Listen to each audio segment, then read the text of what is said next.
आसंता काली ठारू आरंभ हेब एकाम्र प्रकल्प काम अटकी रही काम क्षिप्र गति में चलिबो। आज किछि एभली सूचना देइछन्ति आईन मंत्री पृथ्वीराज हरिचंदन। भुवनेश्वर एकाम्र प्रकल्प नहीं आज उपमुख्यमंत्री प्रभाती परिडा अध्यक्षतार बसी गुरुत्वपूर्ण बैठक। आईन मंत्री पृथ्वीराज हरिचंदन, राजस्व मंत्री सुरेश पुजारी, भुवनेश्वर सांसद अपराजिता षडंगी समेत विधायक और विभिन्न विभाग अधिकारी उपस्थित थिले। एकाम्र प्रकल्प काम 2025 जनवरी सुधा एक निर्णायक परिस्थिति में पहुंचवा नहीं चेष्टा करा नहीं सूचना देइछन्ति आईन मंत्री। 2023 जुलाई रे प्रकल्प काम आरंभ होइथिला, किंतु पूर्व सरकार रे कहारी फोकस न रहिबा कारणरू एहा विलंब होइछि। 2 दिन तले ग्राउंड को जाई स्थिति जांच करा जायथिबा मंत्री दोहराइछन्ति। जमी अधिग्रहण समेत एएसआई तरफ विभिन्न समस्या को नहीं आज विभागीय अधिकारी आलोचना होइछि। सेपटे प्रकल्प विलंब नहीं 2 दिन तले पूर्वतन मंत्री अशोक पंडा भुवनेश्वर सांसदों को दायी करथिले। ए नहीं आज प्रतिक्रिया रखिछन्ति एकाम्र विधायक बाबू सिंह। एकाम्र प्रकल्प प्रभु लिंगराज को काम आरोप प्रत्यारोप छाड़ी एकाठी काम करंतु। जेउ दिन बीजेडी और अशोक पंडा एही काम रे सहायता करिवे से दिन फुलमाଳ पकाई सेमानंकु स्वागत करिवे बोली कहिसंती बाबू सिंह। अपरपक्षे एने अशोक पंडा किंबा बीजेडी रो प्रतिक्रिया मिली पारिनी। देखंतु 2023 जुलाई रे प्रकल्प आरंभ होइतला, किंतु ता से प्रकल्प उपरे कहार फोकस न रहिवा कारणरू वास्तव में कौन से प्रकल्प अनिर्दिष्ट काल पर्यंत घुंची जाइए और वास्तव में जी कम जी प्रोग्रेस हवा कथा से प्रोग्रेस हो पारि ना। तो से दृष्टिकोण आम समस्त ये कनसर्न थिला, जेहेतु सबु दृष्टि देखा गले आम एक अत्यंत सम्मानास्पद प्रकल्प, तेणुकर से प्रकल्प ठीक ढंग से आरंभ हो पुणी आउ थे काम गतिशीलता आसू से दृष्टिकोण किछ दिन तले 2 दिन तले आमे तार फील्ड रिव्यू करथिलु। फील्ड रे देखिबा पर जो समस्या गुडी सामना को आसला से आलोचना भितर तारी उपरे से कथा गुड़िकर समाधान को आखि आगे रखिकी आज एटी सबु डिपार्टमेंट रो गोटे जॉइंट रिव्यू थिला।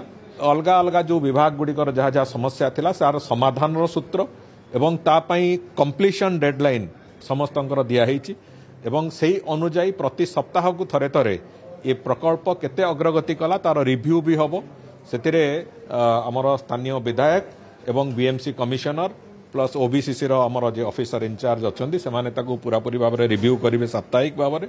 जो टाइम लाइन अच्छी जनवरी 2025 आम चेष्टा करुचु ता भितर गोटे व्यापक अग्रगति केमिति हेइथिबो सेति पूरापूरी चेष्टा करुचे से तारीख को आखि आगे रखिकी जहाँ जहाँ आवश्यकता से आवश्यकता को पूरण करने चेष्टा करुचु एवं जहाँ बॉटलनेक जहाँ जहाँ थिला से टोटाल प्रोसेस भितर ताकू भी आमे समाधान रो रास्ता आज कढ़ा हेइची एवं आसंता काली ठारू से काम क्षिप्रतार सहित त्वरित गति चलिबो सेतिपई एक व्यवस्था भी आरंभ हो।